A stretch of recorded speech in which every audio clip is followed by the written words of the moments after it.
फिर से जीत की राह पे आ गई है टीम इंडिया। बैटिंग, बॉलिंग और फील्डिंग का बेहतरीन प्रदर्शन करते हुए इस सेकंड ओडीआई को जीतकर इंडिया ने इस सीरीज में वापसी कर दिखाई है। तो अगर आप जानना चाहते हैं कि सेकंड ओडीआई में क्या हुआ था तो जुड़े रहिए और देखते रहिए द आउटसाइड व्यू।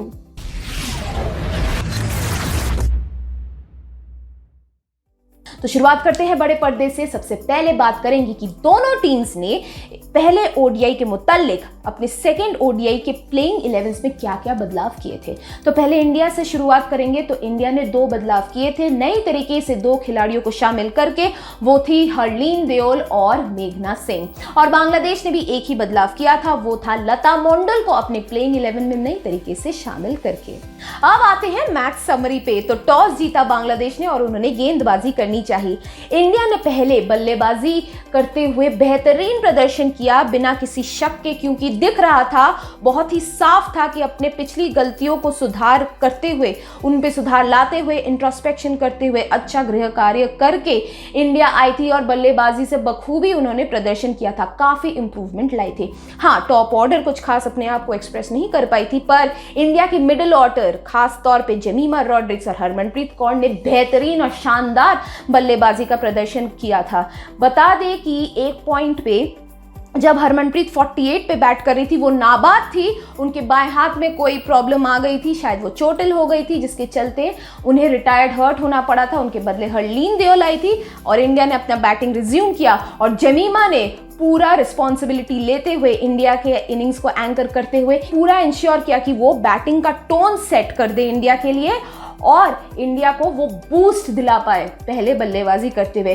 ये भी बता दें कि जब हरलीन डिसमिस हो गई थी तब हरमनप्रीत वापस आई थी अपने इनिंग्स को कंप्लीट करने के लिए। 48 से उन्होंने रिज्यूम किया, अपना अर्धशतक कंप्लीट किया और थोड़ा और कंट्रीब्यूट किया इंडिया के बैटिंग पे। पर दुर्भाग्यवश जब इंडिया का टीम स्कोर 224 था तब हरमनप्रीत भी डिसमिस हो गई थी, जिसके चलते 4 रनों के अंदर इंडिया के बहुत जल्दी 4 विकेट गिर गए थे और इंडिया अपने 50 ओवर्स में 228 8 विकेट के नुकसान पे बना पाई थी। हाँ, बांग्लादेश की towards the end bowling department भी काफी इफेक्टिव थी, खास तौर पे स्पिनर्स। अब चेस की बात करें तो बांग्लादेश के बैटर्स कभी गेम में नजर आए ही नहीं, उसका श्रेय तो बिल्कुल जाना चाहिए इंडिया के बॉलिंग डिपार्टमेंट को, खास तौर पे स्पिनर्स को, क्योंकि स्पिनर्स पूरी तरह से हावी हो गए थे बांग्लादेश के बैटिंग लाइनअप पे, इतनी ही ज्यादा कि बांग्लादेश बिल्कुल नाकाबिल थी कोई भी पार्टनरशिप स्टिच कर पाने में, कोई भी साझेदारी को वो बना पाने में नाकाम रही थी, जिसके चलते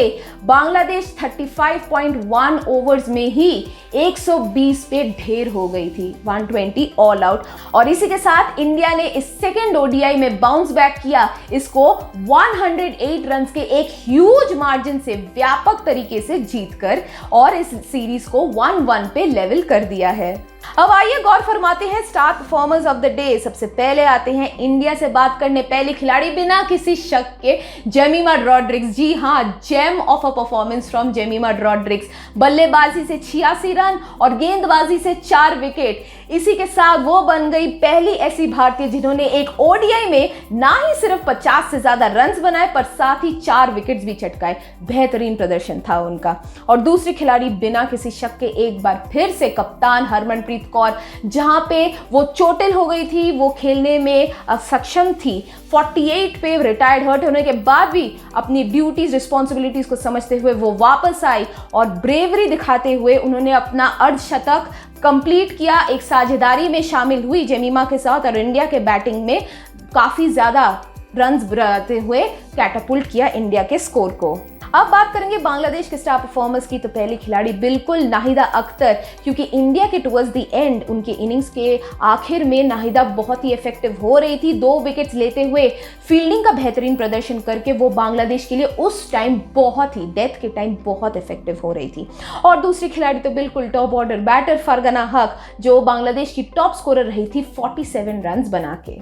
इसके साथ इस रिव्यू को यहीं पे समाप्त करेंगे और हमारे दर्शकों को सबसे पहले तो ज़रूर बताएं हमें कमेंट सेक्शन पे कि आपके मुताबिक कौन बेहतरीन परफॉर्मर थी और आपको कैसा लगा जेमिमा का बेहतरीन परफॉर्मेंस, बेहतरीन प्रदर्शन इस सेकेंड ओडीआई में। हमें कमेंट सेक्शन में ज़रूर बताएं। इस वीडियो को लाइक कीजिए, शेयर कीजिए और दुनिया भर में एक बार फिर से याद दिला दे, वुमेन्स क्रिकेट पे हर किस्म के खबरों के लिए हमेशा जुड़े रहिए, हमेशा फॉलो करते रहिए वुमेन्स क्रिक जोन को। हमें हमारे सोशल मीडिया हैंडल्स में फॉलो कीजिए और आप एक बार फिर से देख रहे थे द आउटसाइड व्यू।